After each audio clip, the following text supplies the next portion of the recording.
dessa vez eu falei sobre o tanto que eu estou assustado de como que essa relação entre o Covid e o 5G está sofrendo um ataque no Brasil, no mundo, né? Quando você toca nesse assunto, é conspiração, brigam.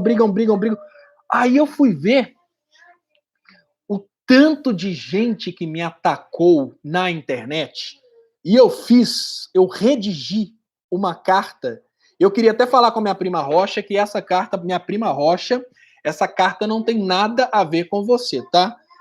Eu redigi uma carta para falar com os especialistas de Facebook por causa dessa questão, porque, obviamente, tem umas pessoas que foram lá com reflexões super pertinentes, mas outras pessoas chegaram com um monte de idiotices. Então, sobre a questão da internet, da tecnologia 5G e o Covid-19, eu fiz uma carta aos especialistas de Facebook, que eu vou ler para vocês, só para encerrar o assunto. Então, carta aos especialistas de Facebook. Né, para poder fazer uma narração, a carta vai com um post antigo onde os médicos falavam que fumar era legal. E aí começa: a internet é ao mesmo tempo bênção e desgraça. Bênção, pois permite a quem quer buscar a verdade, e desgraça, porque permite a todo idiota se passar por especialista. Fiz um post sobre a importância de não ignorar a possibilidade do 5G ter induzido um vírus à mutação, pois nenhuma hipótese deve ser ignorada, principalmente quando envolve saúde pública. Choveu de especialista de Facebook. E a maioria trazendo seus amplos conhecimentos de 15 minutos de pesquisa sobre o tema, repetindo as mentiras que são exatamente o motivo da minha preocupação. 5G é a mesma frequência usada na TV analógica? Não! Quem escreveu isso usou de má fé. TV analógica usa frequências menores, até 200 vezes mais baixas do que a tecnologia 5G. Ah, mas seu idiota, 5G não é ionizante. Quem falou em ionizante? Seria por demais estupidez propor ionização de um vírus para induzir sua mutação. Ionização é usada para matar o vírus, não estão usando ultravioleta para isso? A proposta é que a frequência pode ter perturbado e induzido a uma mutação. E não é uma proposta definitiva, é uma hipótese. A mutação admitida hoje para o surgimento do Covid-19 é uma possível seleção natural. Uma perturbação pode induzir a seleção natural. Perturbação requer sintonia. Uma perturbação requer sintonia e não potência. É por isso que aquele vizinho que escuta aquela música que te enche o saco te perturba muito mais do que a turbina de um avião quando você vai passear. Porque a sintonia é o mais importante. É por isso que a perturbação causada em mim, por exemplo, pela música Creu, num radinho a pilha, ela é muito maior do que escutar uma música do Pink Floyd em 144 dB, sacou? Ah, mas os especialistas, então eu coloquei de caixa alta, especialistas o caralho.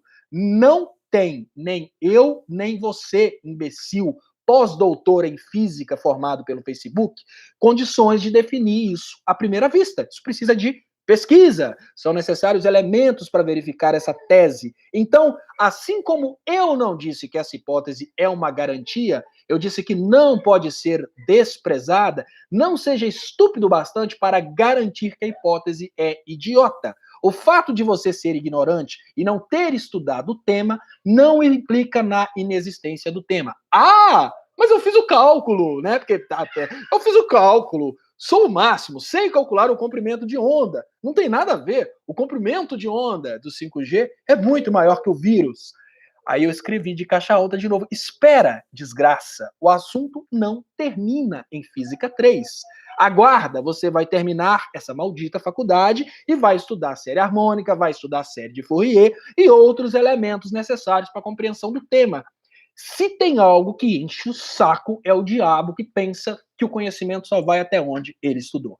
A minha proposta não é que eu tenho a palavra final sobre o tema. A minha proposta é que a humanidade precisa estudar o tema. Eu Não, retardado, não venha se opor à hipótese contra mim. Eu fiz um clamor para que o tema seja aprofundado, e não uma defesa de tese. Dizer que o tema é merecedor de atenção é diferente de estar em uma banca de doutoramento defendendo o tema. Eu não tenho nem recursos, nem conhecimento para chegar ao final desse assunto. Então, vamos concordar que nenhum de nós tem. É preciso atenção da humanidade, da comunidade acadêmica. Importante salientar que essa hipótese está sendo levantada por pós-doutores em muitas universidades do mundo, mas você acha que a sua opinião, com uma matéria do R7, a partir de um depoimento de um médico, pronto, acabou. Esqueçam o assunto, esqueçam o tema. Doutor fulano falou isso, acabou, não tem que falar mais nada. Antes de fechar, gostaria de lembrar que há poucos anos a massa de idiotas acreditava que cigarros não faziam mal porque eram recomendados por médicos. E aí eu coloquei uma fotinha, né, de médicos recomendando o Camel. E aí eu dou abraços, Leonardo Stoppa, e agora minhas graduações oficialmente reconhecidas, que eu deixei lá porque tinha muito especialista. Sou físico, sou engenheiro eletricista, engenheiro ambiental, engenheiro de produção, especialista em engenharia elétrica, especialista em engenharia de segurança do trabalho, e deixei bem claro que sou formado como técnico em eletrônica desde 2001, e por coincidência eu trabalhei como instalador de antenas de radiofrequência. Sim, eu trabalhei com isso. Exatamente isso. Eu era empregado de um provedor de internet e ficava colocando antena aqui, antena ali, transmissão para cá, transmissão para lá. Na minha adolescência, eu trabalhava instalando transmissores de FM. E no manual desses aparelhos vinham recomendações importantes em relação à radiofrequência. Então, mas os seus 15 minutos de pesquisa no R7 valem mais do que a minha humilde dica para não ignorar a hipótese. Claro, é teoria da conspiração, né? Então eu fiz essa carta, e aqui terminou a carta, eu fiz essa carta aos especialistas de Facebook porque eu achei uma coisa absurda, como uma propositura de uma possibilidade fez com que um monte de haters e até mesmo seguidores se tornassem especialistas de Facebook que viessem me atacar.